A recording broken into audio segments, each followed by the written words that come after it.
30 मार्च मदन द्वादशी को यह हल्दी गुड़ और अखंड दीपक वाला उपाय कर लेना। महीनों में नहीं, दिनों में नहीं, घंटों में होगी हर मनोकामना पूरी। श्याम भक्तों, 30 मार्च द्वादशी का दिन कोई सामान्य दिन नहीं है। चैत्र महीने की शुक्ल पक्ष की द्वादशी को मदन द्वादशी कहा जाता है।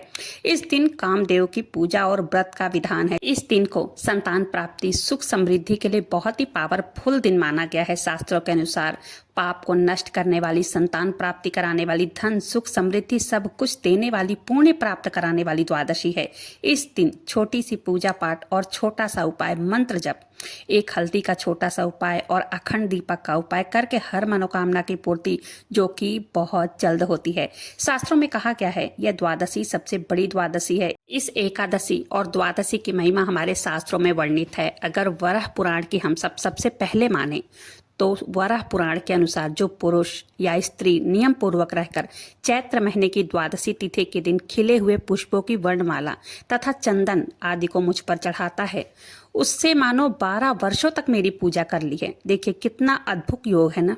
सुबह सुबह हम स्नान कर लें और पारण करने के पहले यदि संभव हो तो यह पूजन हम लोग अगर कर लें भगवान का, तो उनको पुष्पों की माला तथा चंदन, इसका कहने का मतलब सीधे सीधे यही है कि जो भी पंचोपचार से पूजन कर लेता है। पूजन कैसे करना है, सबसे पहले आप यही जान लीजिए।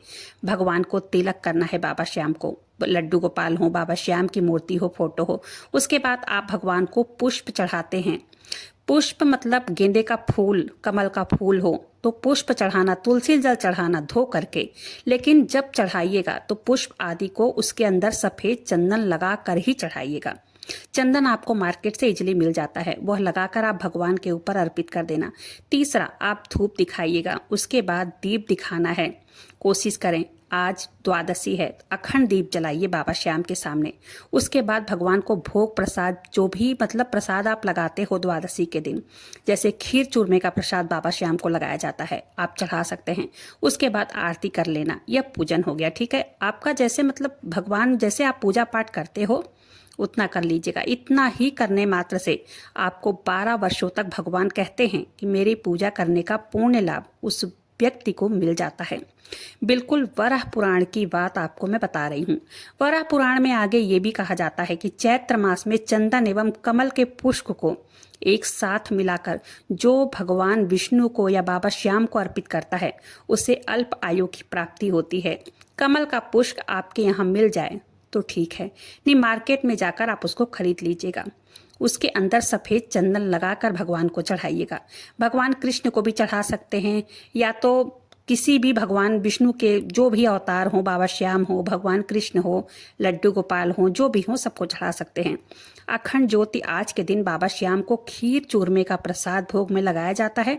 अखंड ज्योति हर मनोकामना के लिए जलाई जाती है। जिससे कोई भी मनोकामना होना तो महीनों में नहीं, दिनों में नहीं, घंटों में पूरी होती है। यह अखंड ज्योत का बहुत बड़ा महत्व होता है। पूजा करें जब सुबह के टाइम, तो द्वादशी का अखंड जो दीपक है, अखंड ज्योत जलाते समय मंत्र भी बोलना है, ओम श्री श्याम देवाय नमः। साथ ही साथ अपनी जो मनोकामना है, वो भी मनोकामना चाहे बड़ी हो छोटी हो, मनोकामना भी बोलना है। अगर बाबा श्याम की फोटो नहीं है तो विष्णु भगवान जी की फोटो अगर होगी, अगर नहीं है वो भी तो लड्डू गोपाल की मूर्ति होगी, अगर वो भी नहीं है तो कोई बात नहीं है, शिवलिंग हो तो शिवलिंग पर भी ये काम कर सकते हैं। जैसे कई लोगों को कमेंट आता है कि हमारे पास बाबा श्याम की फोटो नहीं है या विष्णु भगवान की फोटो नहीं है, तो शिवलिंग और शालिग्राम, इन दोनों पर आप किसी भी देवी देवता का पूजन कर सकते हैं। ठीक है, समझ गए ना। शास्त्रों के अनुसार बाबा श्याम की पूजा या भगवान विष्णु की पूजा या लड्डू गोपाल की पूजन करने के बाद मनुष्य अगर नमक का दान करता है तो बहुत ही ज़्यादा पुण्य फल प्राप्त कर लेता है। देखिए, नमक का दान, ये पिसा हुआ नमक आपको दान नहीं करना है, मार्केट से खड़ा नमक लाना है और उसका दान करना चाहिए। अब कौन दान लेगा खड़ा नमक का? आजकल लोग पिसे हुए नमक का ही दान लेते हैं, खड़े नमक का कोई भी दान नहीं लेगा। तो क्या करना है, एक काम करना है, खड़ा नमक ले आना है और उसको गौशाला में दान कर देना है। ठीक है, गायों के जो उपयोग में आ जाएगा, जैसे जो गाय का चारा बनता है ना, उस खाने में जो बनता है उसमें वो लोग मिला देते हैं, जो अनाज पकता है। आज के दिन गुड़ का दान भी करना, द्वादशी पर गुड़ का दान करना बेहद ही शुभ माना गया है, महादान माना जाता है, जो मुख्य रूप से आपकी कुंडली में सूर्य की स्थिति को मजबूत करता है। इससे घर में दरिद्रता जो है वो दूर होती है, यश कीर्ति बढ़ती है, आर्थिक परेशानियां कम होती हैं, परिवार में सुख शांति के साथ प्रेम भी बढ़ता है। जाता है। गुड़ का दान करने से दरिद्रता का नाश होता है। जैसे व्यापार में जो भी है उसमें तरक्की मिलती है, उसमें क्या कहते हैं बढ़ावा देखने को मिलती है। मान्यता है, शास्त्रों में कहा गया है गुड़ का दान करने से शारीरिक कष्ट जो होते हैं वो भी दूर होते हैं। संतानों के लिए भी कहा गया है गुड़ का दान करने से संतान गलत रास्ते पर नहीं जाती है। आज के दिन द्वादशी के दिन गुड़ का दान जरूर से करें। द्वादशी के दिन दोनों टाइम पूजा करना है, सुबह के टाइम भी और शाम के टाइम जब प्रदोष काल हो शाम के टाइम भी पूजन करना है। पूजन मैंने बताया ही है कैसे करना है, वैसे ही उसी तरीके से मदन द्वादशी है तो पूजन करना ही करना है, पंचोपचार से पूजा करना है। ठीक है।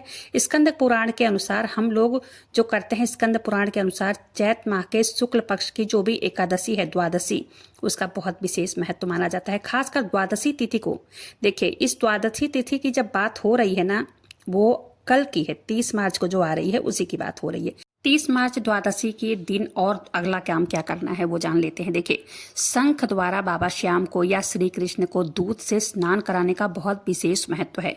क्या काम करना है? दक्षिणावर्ती शंख हो या वामवर्ती शंख हो, कोई भी शंख हो चल जाएगा, जो भी आपके घर में हो उस शंख को आप ले लीजिए। पहले क्या करना है, जल डाल करके आपको स्नान कराना है, भगवान को जल से स्नान कराना है, फिर दूध इसमें डाल करके स्नान करा लीजिए।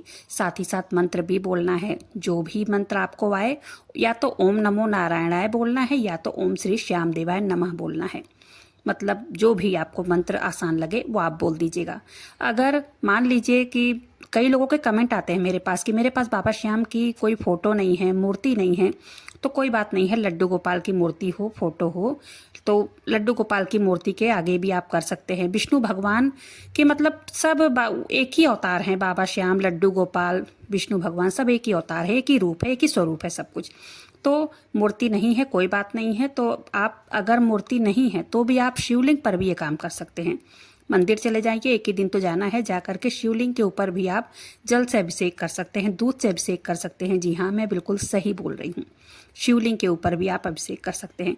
घर में श्री कृष्ण की, बाबा श्याम की कोई मूर्ति फोटो हो तो उस पर आप स्नान करा देना। मान लीजिए आपके पास फोटो है, फोटो को कैसे स्नान कराएंगे, तो देखिए फोटो के सामने एक कटोरी रख लेना है और अपने भावना को व्यक्त करते हुए आप नहीं तो किसी भी वृक्ष में डाल सकते हैं, लेकिन हाँ तुलसी के वृक्ष में नहीं डालना है। ठीक है, क्योंकि एकादशी और द्वादशी का समय है ना, तो तुलसी माता को जल नहीं अर्पित करना चाहिए। ठीक है। और क्या करना है, शाम के टाइम में एक अखंड दीपक तो आपने सुबह के टाइम जला लिया है, शाम के टाइम में एक चौमुखी दीपक लेना है और उसे गेट पर, मेन गेट पर जला देना है, एक चुटकी हल्दी डालकर, जैसे घर में धन धान्य की, सकारात्मकता की कोई कमी ना रहे। एक बात का और ध्यान रखना है, दीपक को सीधा जमीन पर नीचे रखकर नहीं जलाना है, नीचे थोड़ा सा पहले अक्षत रखना है या फूल रखना है, उसके बाद चौमुखी दीपक जलाना है। दीपक के अंदर एक चुटकी हल्दी डालने से घर में सुख, समृद्धि, धन, वैभव सब कुछ आता है। यह द्वादशी के दिन का उपाय है, द्वादशी को करना चाहिए, जरूर से कीजिएगा, औरों को भी शेयर कर दीजिएगा, क्योंकि ऐसी तिथियां वर्ष में कभी कभार ही आती हैं। शास्त्रों में इसकी बहुत बड़ी महिमा है। मिलते हैं अगले किसी वीडियो में, तब तक के लिए अगर वीडियो पसंद आई हो एक लाइक कर दीजिएगा, चैनल को सब्सक्राइब जरूर से कीजिएगा, कमेंट बॉक्स में एक जयकारा जरूर से लगाइएगा। मिलते हैं ऐसे किसी वीडियो के साथ, तब तक के लिए जय श्री श्याम, हारे के सहारे की जय हो।